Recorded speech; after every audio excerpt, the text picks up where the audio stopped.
Bonjour et bienvenue sur TV Land, votre télévision locale, pour votre édition de ce vendredi 12 février, qui, comme vous en avez peut-être pris l'habitude, débutera par un sujet politique avec l'Association des maires des Landes en réunion Mont-de-Marsan, avant d'enchaîner par un sujet sociétal et les ateliers de l'image à Saubion. La culture concernera aujourd'hui un spectacle découverte du slam à Saint-Paul-et-Dax, avant que le sport ne soit représenté par le derby des rugby women d'Herbe et de Mont-de-Marsan. Un journal que nous ponctuerons enfin par un documentaire intitulé « Un monde plus proche » pour mieux comprendre les rouages de l'expédition d'objets à travers le monde. Dans un contexte actuel chargé, le costume de maire d'une modeste commune comme celui d'une grande agglomération est devenu de plus en plus lourd à porter. À l'instar des professionnels qui n'hésitent pas à s'unir pour se renforcer, les maires des Landes ont eux aussi leur association, l'AML, une association qui s'était réunie à Mont-de-Marsan. Près de la moitié des maires des Landes et donc des adhérents de l'AML étaient présents à Mont-de-Marsan pour l'assemblée générale de l'association qui s'efforce d'apporter assistance et soutien aux élus locaux. L'association des maires s'occupe à peu près de tous les domaines qui sont balayés par l'action d'un maire, qu'il soit petit ou grand. Et nous travaillons beaucoup avec les services de l'État et tous les services des collectivités qui sont associés, que ce soit les communautés de communes, le département, la région. Et le rôle de l'association des maires, c'est de coordonner toutes les actions qui peuvent être faites et d'apporter des réponses à toutes les questions que se posent les maires. L'AML propose aussi aux élus des formations sur des sujets aussi divers que les dossiers traités au sein des communes et organise des échanges et des rencontres avec les représentants des institutions politiques territoriales. Depuis que je suis président, j'ai toujours voulu mettre chacun en face de ses responsabilités. Et vous voyez qu'ils répondent. Les parlementaires étaient là aussi par la voix de Jean-Louis Carrère. Donc nous avions tous les échelons de l'administration et de la politique française qui étaient là aujourd'hui.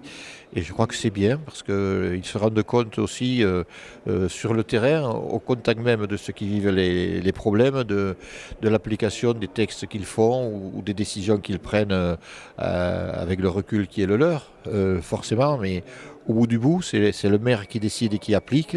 Et ça fait du bien des fois de pouvoir entendre ce qu'ils disent, mais surtout leur dire ce qu'on pense. Et en ce début d'année, les dossiers ne manquent pas entre la nouvelle région, la refonte des communautés de communes, la baisse des dotations de l'État et du nombre de CRS pour surveiller les plages, sans oublier la grippe aviaire.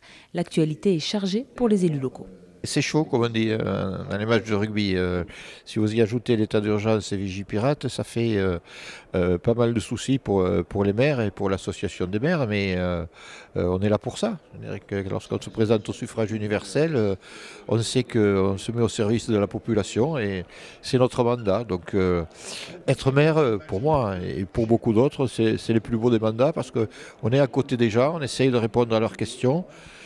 Parfois c'est difficile, parfois c'est compliqué, d'autres fois il y a des moments plus agréables. Là on traverse une période un peu tourmentée, c'est pour ça qu'il faut, comme on dit, la jolie formule qui s'adresse aux maires, il faut toujours avoir la tête dans ses rêves, mais les pieds plantés dans la réalité. Une réalité à laquelle sont confrontés quotidiennement les élus locaux qui peuvent compter sur le soutien de l'AML, à laquelle adhèrent les 331 maires des Landes et les 24 présidents et présidentes des communautés de communes et d'agglomérations du département, preuve de l'utilité de l'association. Organisé par la communauté de communes de Max depuis plusieurs années, le programme Terre de Jeux a cette année fait la part belle à l'image. Une semaine durant sur les communes de Saubion et de Bénesse-Marennes, des animations artistiques, scientifiques et environnementales ont été proposées aux petits et aux grands pour un moment convivial. Photos, dessins, affiches, l'image est partout et cette année, elle était au cœur de Terre de Jeux à Saubion. Ça doit être la 6e édition de Terre de Jeux qui se déroule tous les 2 ans dans une commune différente sur le territoire de Max avec une thématique différente aussi. Cette année, le thème de l'image. On a pu la décliner à travers différents sous-thèmes, notamment l'image numérique, mais aussi la publicité, comment on reçoit la publicité, le message, le slogan, aussi l'image de soi, l'image du corps, la différence. Ça peut aller très loin dans cette exploration sur le thème de l'image. Et pour entrer dans l'image, quoi de mieux qu'un retour dans le passé avec la roulotte à images et ses drôles de machines. Il s'agissait de pouvoir proposer aussi aux familles un autre temps ludique et original avec Basile Rousseau qui propose une roulotte à images avec des praxinoscopes, des tomatropes, l'histoire en fait de l'image dans la bande dessinée, dans le cinéma, le fait de comprendre mieux l'image dans les illusions d'optique par exemple, comment notre cerveau fonctionne par rapport à ces images-là. Et en effet, le cerveau n'en fait qu'à sa tête lorsqu'il s'agit une invasion d'optique. Une invasion d'optique.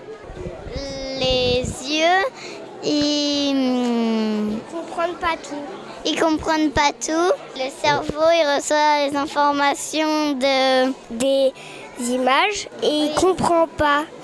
Du coup, il essaye de comprendre et il imagine des choses.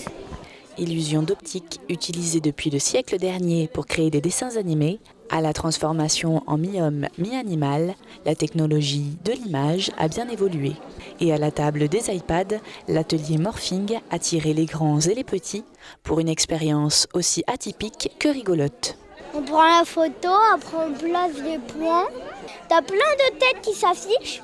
Toi, tu choisis une tête et après... Choisis ton animal. Ton animal, et puis après... Il y a, après tu regardes la photo, ce que ça donne. Oui, après tu regardes, t'as une tête d'animal. Ça fait bizarre. Et même les tout petits avaient leur espace ludique. Les parents de jeunes enfants sont assez friands d'éveil, d'ateliers où ils peuvent venir partager un temps de jeu avec leur enfant. Et du coup, voilà, c'est aussi à des institutions comme la nôtre de proposer, de faciliter ces temps de loisirs partagés en famille. Je trouve ça vraiment bien parce que justement moi j'ai une petite fille de 2 ans et demi qui a ce besoin en ce moment d'être avec d'autres enfants, de jouer. Je trouve que c'est une super initiative, pouvoir rencontrer d'autres parents, de pouvoir partager plein d'expériences et puis de bonnes adresses, de bonnes choses. C'est pas évident de trouver de quoi occuper nos petits choux. Des espaces et des âges différents, mais une même idée, apprendre tout en s'amusant. Le slam est maintenant connu et reconnu du grand public grâce à Grand Corps Malade qui clame sa poésie sur de la musique plutôt moderne. Mais savez-vous qu'il n'y a pas toujours eu besoin de musique pour slammer ? Le médecin et slameur amateur Slim Slam Sloom se produisait pour la première fois à Saint-Paul-et-Dax en point d'orgue du festival Félix en Herbe devant une salle bien remplie, prouvant par là même que la mélodie des mots se suffit souvent à elle seule. Du vin et quelques tapas en ouverture de soirée, et voici que le toréador des mots monte sur scène pour présenter son amour des traditions locales et du slam avec Toros Islamsa. Je vais me mettre à nu comme on va à l'amour, au bord de l'émotion, au risque d'un frisson, jusqu'à l'intime conviction. On accorde la paternité du slam à Mark Smith, qui est un écrivain américain et qui avait fait des compétitions dans les années 80 à Chicago de ce qu'il appelait le slam. Le slam en anglo-saxon, c'est la porte qui claque. Nous on dit vlam, eux ils disent slam. Voilà. Et donc en fait le but du jeu c'était de faire des espèces de joutes verbales où les gens s'interpellaient, se répondaient et chacun avait droit à la parole, quoi. Et le but du jeu c'était d'essayer de démocratiser un peu la poésie pour contrecarrer un peu la poésie très académique en alexandrin. Ça se rapprochait également de toutes les revendications sociales du hip-hop, des mouvements punk. Que ce soit du patois, de l'hébreu, du chinois, je revendique tous. Et je leur parle slam. Je suis Ahmed, je suis Nawang, je suis Khaled, je suis Chang, je suis Samuel, je suis Yuri, je suis Abel, je suis Charlie. Si dans bien des espèces tout est si différent, pourquoi chez les humains tout est si discordant ? Je me suis mis un peu au slam d'abord parce que cette notion de droit à la parole m'interpellait un peu. J'ai pensé que plutôt que de laisser mes textes sur les étagères, il valait mieux peut-être les faire partager, tout simplement. Je l'avais fait une fois dans le Gers chez moi et je l'ai refait surtout pour essayer d'apporter quelque chose à mes amis, à ma famille, à des gens que je connaissais. Ça s'appelle Toros Islamsa simplement parce que pour rester dans la culture très locale où on est très attaché quand même à ce qui se passe l'été et en début septembre par ici. Je suis très intéressé par la corrida, donc j'ai voulu essayer très modestement de toréer, mais je n'ai pas toréé un taureau, je serais bien incapable. J'ai essayé plutôt de toréer l'amour, ça me paraissait au moins aussi dangereux, mais peut-être plus sympa. Ensuite, la partie, c'est très dichotomique, il y a une partie slamsa, où je suis plus intime, plus dans des réflexions personnelles, pour essayer aussi de coller à l'actualité. La femme, l'amour, la tolérance ou la terreur de Daesh, Slim Slam Sloum aborde les thèmes qui lui tiennent à cœur avec des jeux de mots et d'esprit et déclenche le tonnerre d'applaudissements du public avant de rappeler le but aussi caritatif de la soirée. Ce qui me plaisait, c'était un festival de théâtre amateur, donc j'ai pas d'autres prétentions que ça, et je trouve que c'est déjà pas mal de pouvoir se produire dans ce cadre-là. Je l'ai fait aussi pour une association de visite de malades du centre hospitalier de Dax, qui est très active, fait beaucoup de choses pour les malades, les petits, en pédiatrie, en cancérologie, voire en gériatrie. Et de temps en temps, on essaie de donner un petit coup de main pour essayer de faire un peu avancer les choses. Ils le font avec beaucoup de bonne volonté, beaucoup d'enthousiasme, et puis chaque fois qu'on peut aider ces gens-là à apporter un peu de réconfort au lit du malade, c'est toujours très sympa. Cette première représentation se clôture donc sur une ambiance chaleureuse. Je suis franchement content parce que j'ai réussi à faire à peu près ce que je voulais. Je pense que je ne m'en suis pas trop mal sorti, ça c'est eux qui le diront, mais je suis content parce que finalement, même si on n'est pas du métier, c'est toujours important à un moment donné d'essayer de partager quelque chose comme ça, de donner un peu une autre image de... C'est pas mon quotidien, mais ça fait rien. Chaque fois qu'on pourra faire des choses pour partager des idées un peu fortes, tant mieux. Passons au sport à présent. Discipline grandissante en termes de notoriété et de licenciés, le rugby féminin a maintenant trouvé sa place aux côtés de son homologue masculin. Figure de proue de la discipline depuis ses balbutiements, Hermes et ses célèbres Pachis organisaient à l'initiative du Comité des Landes de rugby une journée de détection et de promotion d'un rugby autrefois rayé, mais aujourd'hui respecté. Au stade municipal d'Hermes s'est déroulée une journée consacrée à la promotion et au développement de la pratique du rugby féminin, un sport en hausse depuis la Coupe du Monde 2014. Le rugby actuellement connaît une très très forte progression. L'année dernière, on a eu plus de 60% de licenciés féminines dans le département, ce qui est très important. On est parti de très bas aussi. Et voilà ce qui est très important. Effectivement, les résultats de l'équipe de France féminine lors de la Coupe du Monde il y a 2 ans en France ont contribué donc à son développement et à développer son image. Et puis bien sûr, les filles qui iront défendre la France dans l'équipe olympique au JO avec le rugby à 7 aussi constituent un énorme levier pour que la pratique de ce sport. Les filles sont très intéressées. C'est ma passion depuis toute petite et j'ai commencé le rugby l'année dernière. Et l'année dernière, j'étais déjà en équipe des Landes et là, je me retrouve encore une fois. Moi, c'est ma 5e année de rugby et j'ai découvert avec la Coupe du Monde de rugby. Et du coup, ça m'avait vachement plu. Et l'année dernière aussi, j'étais au CD40 et là, encore une fois, j'y suis aussi. C'est pour ça que là, je suis en sélection des Landes, donc c'est beaucoup pour moi. Et j'espère vraiment faire mon métier plus tard. Car nous arrivons grâce au dispositif qui est mis en place à la fédération à faire pratiquer des filles. Nous arrivons aussi, celles qui ne sont pas licenciées, nous les licencions gratuitement au sein du comité départemental. Et ces filles, si elles veulent continuer leur carrière, pourront ensuite muter de façon gratuite aussi dans un club de leur choix l'année prochaine lorsqu'elles seront cadettes. Voilà. Mais donc il y a vraiment la fédération vraiment pousse vraiment au développement du rugby féminin. Je crois que c'est un des secteurs importants de développement du rugby en France en nombre de licenciés. Et quoi de mieux pour ponctuer cette journée de rugby qu'un bon derby entre les 2 formations phares de la discipline, les Pachis d'Hermes et le Stade Montois. Ces 2 équipes luttent pour la première place, un choc landais de la balle ovale que ne renieraient pas les puristes de ce sport. Le derby landais Pachis d'Hermes Mont-de-Marsan s'est déroulé le week-end dernier au stade de Hermes. Battu à l'aller, c'était l'occasion aux Marancines de prendre leur revanche en concluant ce match d'un score de 17-5. On était prêts, de toute façon, les filles étaient concernées, elles étaient prêtes à les affronter, à faire en sorte que ce soit une belle journée de rugby. Après, nous, je crois que c'est par notre pression qu'on les a fait déjouer, qu'on leur a fait échapper des ballons et qu'on a pu en récupérer un paquet. Après, on a mis l'accent sur la conquête. Bon, je crois qu'en touche, on a pu être dominant. En mêlée, on a retrouvé une mêlée qui allait vers l'avant. Donc déjà, c'est des bonnes bases après pour construire ton jeu. Voilà.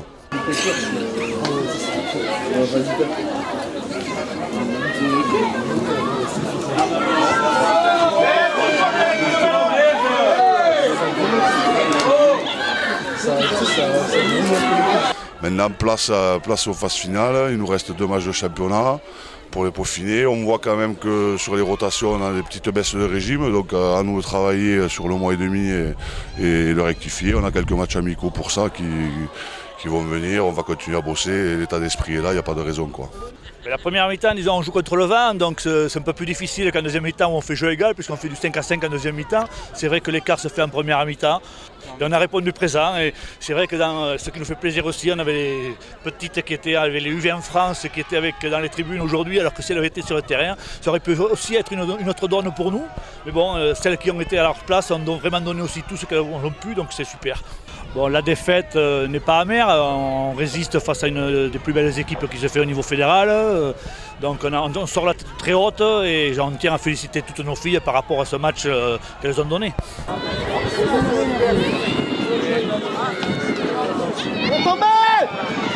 Voilà.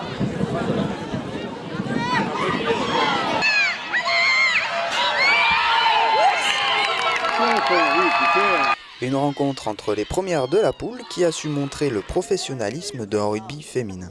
Le rugby féminin, c'est du rugby aussi. Hein, c'est pas un autre rugby, c'est du rugby.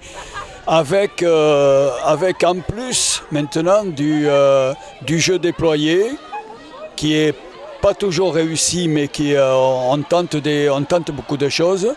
On joue le rugby d'il y a 20-25 ans et finalement les spectateurs qui viennent voir ça se disent ah oui effectivement c'est plaisant et voilà. Les deux clubs construisent de jolis projets de jeu. Je crois que c'est très bien pour le rugby féminin, c'est très bien pour le rugby des Landes qu'on ait deux locomotives. Voilà, Hermes a montré l'exemple pendant très longtemps. Le Stade Montois, depuis 5 ans, 6 ans. Puis voilà, le rugby féminin est un très joli rugby. Voilà, et je pense que tous les gens qui étaient ici sont convaincus effectivement que les femmes ont une vraie place à jouer dans le rugby. C'est une vraie joie pour le président que je suis de le voir ce groupe qui vit très bien d'ailleurs en plus. Et puis Hermes c'est une très très belle équipe. Donc il faut de la déception, c'est vrai, mais bon voilà, aujourd'hui le meilleur a gagné. Et puis s'il y a une belle, on essaiera d'être un peu plus fort qu'elle. Voilà. Une fois n'est pas coutume, je vous propose de terminer notre journal par un documentaire, Un monde plus proche. En effet, si nous sommes nombreux à consommer sur Internet, connaissons-nous les mécanismes de l'acheminement de nos articles préférés? TV Land vous propose de découvrir sans plus tarder cet impressionnant dispositif faisant de vos envies une réalité dans le plus bref délai.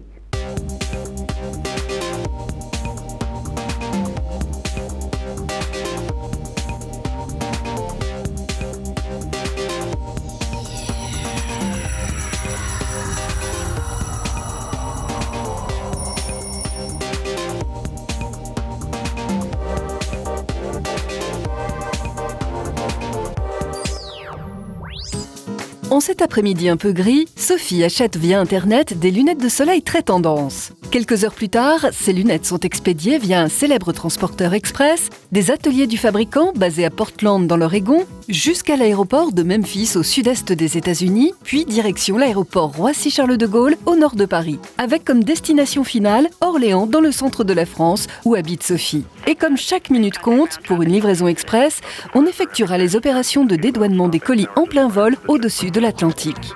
À Roissy, dès l'atterrissage de l'avion, une impressionnante chaîne humaine au savoir-faire complémentaire se met en marche. Les explications de Julien Ducou, directeur général du Hub CDG. Bien, alors comme on le voit derrière, effectivement les avions sont en train d'arriver sur le centre de tri de Roissy. Donc dans un de ces avions, un avion arrive de Memphis, les lunettes de Sophie sont dedans. Nous allons commencer à faire le déchargement pour alimenter le centre de tri. On a tout d'abord les agents de piste qui vont décharger l'avion. Leur rôle est vraiment de s'occuper du déchargement de l'avion, de trier les containers. Ensuite, nous allons avoir toutes les équipes de traction qui vont ensuite transporter les conteneurs du point de parking vers le centre de tri. Et ensuite, nous allons avoir les opérations tri que nous allons voir juste après. Tous ces différents acteurs, tous ces différents services travaillent en chaîne. Les uns servent les autres et à l'arrivée pour servir nos clients le mieux possible et garantir notre service.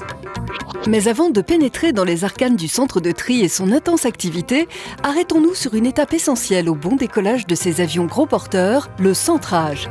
Nicolas, chef d'équipe piste, nous en dit plus.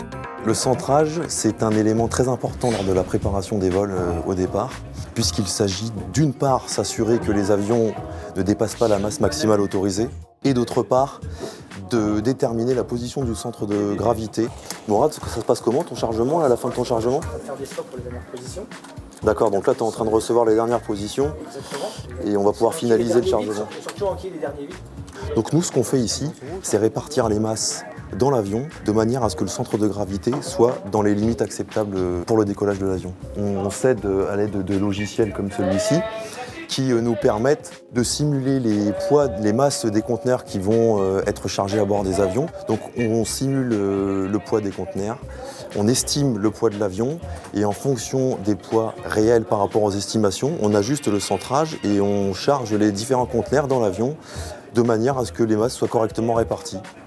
Pour traiter le colis qui contient les lunettes de Sophie, nous ici dans notre département, ce qu'on va faire, c'est qu'on va identifier le conteneur dans lequel se trouve ce colis et ensuite, pour permettre une grande traçabilité, on va l'orienter dans les différents départements du centre de tri de manière à ce que la traçabilité soit vraiment effective et que Sophie puisse recevoir son colis en temps et en heure. Alors récapitulons. Dans un flux incessant aux heures de pointe, les containers sont acheminés vers le centre de tri où les attendent Ulrich, Farid et leurs collègues. Le colis qui contient les lunettes de Sophie, il va être traité comme tous les autres colis. Il va arriver, nous ici, sur le tapis. Et oui, en toute logique, les colis les plus lourds vont être rangés en bas du container et les plus légers en haut. Commence alors un incroyable parcours au milieu de 7 km de tapis. Retour sur ces différentes étapes avec Julien Ducou. La première étape, ça va être une division de ce premier flux rentrant en 4 flux différents pour aller sur des zones de tri secondaires où nous allons encore diviser les flux afin d'alimenter les 10 bras de tri qui se trouvent juste derrière moi. Sur chacun de ces bras de tri, vous avez 15 positions de chargement et chaque position de chargement correspond à une destination. Il est très important pour nos clients d'avoir la traçabilité des colis. Entre l'enlèvement chez l'expéditeur et la livraison chez le destinataire final, chaque colis va être scanné entre 15 et 20 fois. C'est-à-dire qu'à tout moment, nous savons si le colis est dans un camion, dans un avion, dans le centre de tri et à quelle étape de la chaîne de tri le colis se trouve. Donc si on va maintenant sur un poste informatique et qu'on va regarder le bordereau des fameuses lunettes, on va savoir exactement que les lunettes sont actuellement au sein du centre de tri. Farid, agent de tri, résume bien la philosophie de ces différents professionnels. Sophie peut être rassurée. Chacun de ces colis, ça pourrait être le nôtre. Donc on est obligé, c'est une obligation de prendre soin de tout ça, de faire attention. Dedans, il peut y avoir une lettre d'amour, un cadeau de Noël pour une petite fille. Donc c'est pour ça que pour nous, c'est très très important.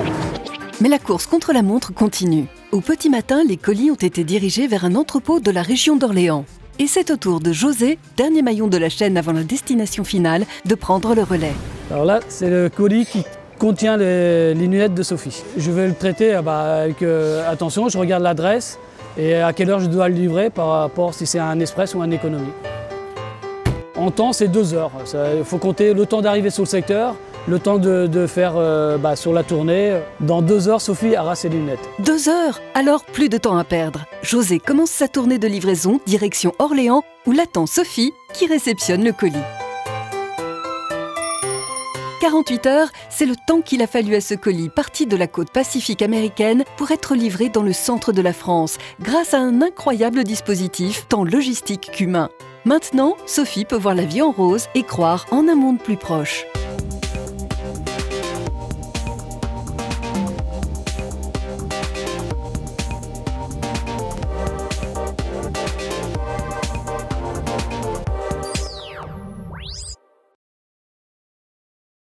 Et voilà, cette édition est maintenant terminée. Je vous remercie de nous avoir suivis. Je vous donne rendez-vous lundi 15 février pour un nouveau journal de TV Land, votre télévision locale. D'ici là, je vous souhaite de passer un très bon week-end.